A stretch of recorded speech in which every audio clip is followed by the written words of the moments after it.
CM Revanth Reddy రేపు ఢిల్లీ వెళ్లనున్నారు. ఢిల్లీకి వెళ్లి కాంగ్రెస్ అధిష్టానంతో సమావేశం అవనున్నారు.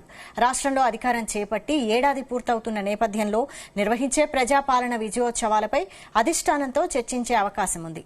అలాగే ఉత్సవాలకు హాజరు కావాలని ఏఐసీసీ పెద్దలను కోరనున్నట్లు సమాచారం. సెక్రటేరియట్లో తెలంగాణ తల్లి విగ్రహం ఏర్పాటు సభకు హాజరు కావాలని రాహుల్ గాంధీని ఆహ్వానించనున్నట్లు తెలుస్తోంది. అలాగే కార్పొరేషన్ పదవులు, మంత్రివర్గ విస్తరణపై కూడా చర్చించనున్నట్లు సమాచారం.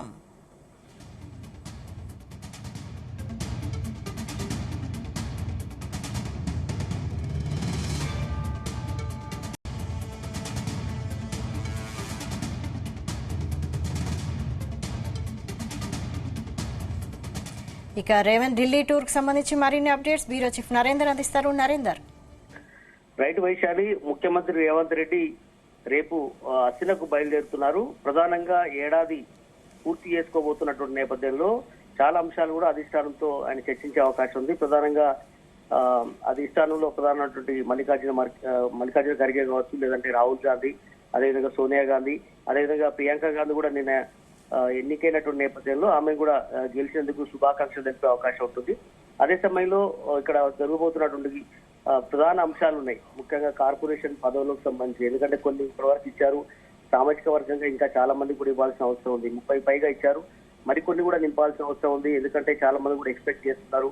బీసీ, ఎస్సీ, ఎస్టీలో ఉన్నటువంటి వాళ్ళు కూడా చాలా మంది ఉన్నారు.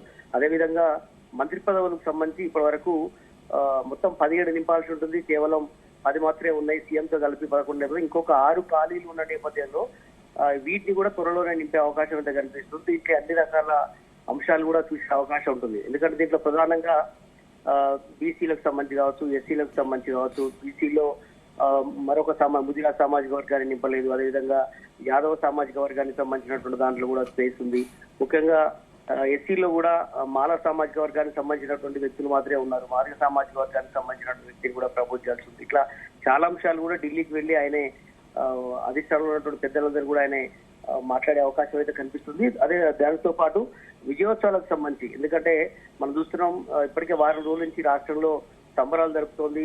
ఎందుకంటే 6 గ్యారెంటీలు ఇచ్చాము, అదేవిధంగా పలు అంశాల్లో ఇప్పటికే మెయిల్ చేశామని కూడా చెప్తోంది. ముఖ్యంగా ఆర్టీసీ సంబంధించి, మహిళలకు సంబంధించి ఇప్పటికే ఉచిత ప్రయాణం కావచ్చు, గ్యాస్ సిలిండర్ సంబంధించి 500 రూపాయలకు ఇవ్వడం కావచ్చు, ఇట్లా 200 యూనిట్లకు సంబంధించి ఇవ్వడం కావచ్చు.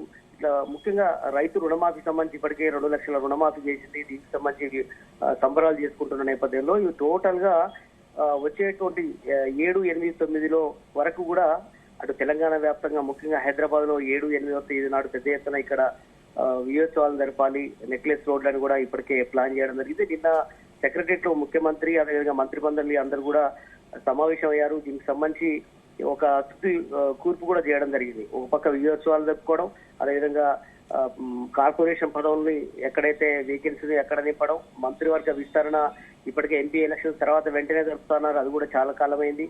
బట్ ఇవన్నీ దృష్టిలో పెట్టుకొని ఆయన ఢిల్లీకి వెళ్తున్నారు. ఢిల్లీలో ఏఐసీసీ అధ్యక్షులతో పాటు మిగతా ముఖ్య నేతలందరూ కూడా కలిసి ఎప్పుడు మంత్రివర్గ విస్తరణ చేపట్టాలి, అదే సమయంలో విజయోత్సవాలకు రాహుల్ గాంధీని ముఖ్యంగా రమ్మని చెప్పే అవకాశం అయితే కనిపిస్తుంది. ముఖ్యంగా తెలంగాణ తల్లి విగ్రహాన్ని కూడా సెక్రటరియట్ లోపల పెడుతున్నటువంటి సందర్భం ఇప్పటికే ఆయన పలుగా ఏర్పాటు చేస్తున్నటువంటి స్పేస్కి వచ్చారు, చూశారు. అవన్నీ కూడా చాలా బాగా చేయాలని కూడా ఇప్పటికే అక్కడ ఉన్నటువంటి వాళ్ళకు కాంట్రాక్టర్లు కూడా చెప్పడం జరిగింది.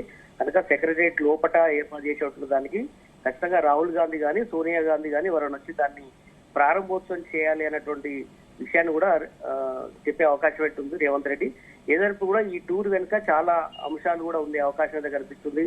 తనకు రెఫరెండంగా దాదాపు 11 నెలలు అయితే 12 నెలలు పూర్తి అవుతున్నటువంటి నేపథ్యంలో భవిష్యత్తులో 4 సంవత్సరాలని కూడా ఇదే రకంగా చేయబోతున్నాను, మిగతా గ్యారెంటీలు కూడా ఉన్నాయి, ఇవన్నీ కూడా అమలు చేయబోతున్నాము, చాలా సాటిస్ఫాక్షన్ గా ఉన్నాను, ప్రజలు కూడా ఈ రాష్ట్రంలో ఉన్నటువంటి జనాలందరూ కూడా చాలా సంతృప్తిగా ఉన్నారు అన్నటువంటి విషయాన్ని కూడా అధిష్టానం చెప్పే అవకాశం అయితే కనిపిస్తుంది.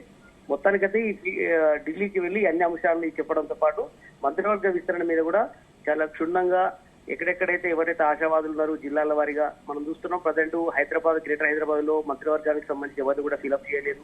ఇక్కడ గెలిచిన వాళ్ళు కూడా చాలా తక్కువ. ఎందుకంటే బీఆర్ఎస్ పార్టీకి సంబంధించినటువంటి వాళ్ళందరూ ఇక్కడ గెలవడం జరిగింది. ఒక మల్రెడ్డి రంగారెడ్డి మినహాయించి ఇక్కడ గ్రేటర్ హైదరాబాద్ లో ఎవరు కూడా గెలవలేదు. అదేవిధంగా ఆదిలాబాద్ లో నింపాల్సిన అవసరం ఉంది. నిజామాబాద్ లో నింపాల్సిన అవసరం ఉంది, నల్గొండలో కూడా ఒక స్పేస్ ఉంటుందని కూడా అంటున్నారు. ఇట్లా ఓవరాల్ గా అన్ని అంశాలు కూడా ఢిల్లీలో అధిష్టానం దృష్టికి తీసుకెళ్లి మొత్తం కార్పొరేషన్ పదవులతో పాటు మంత్రివర్గ విస్తరణ, విజయోత్సవాలకు సంబంధించి ఇన్వైట్ చేయడం లాంటి అన్ని అంశాల మీద ఆయన చర్చించే అవకాశం కనిపిస్తోంది.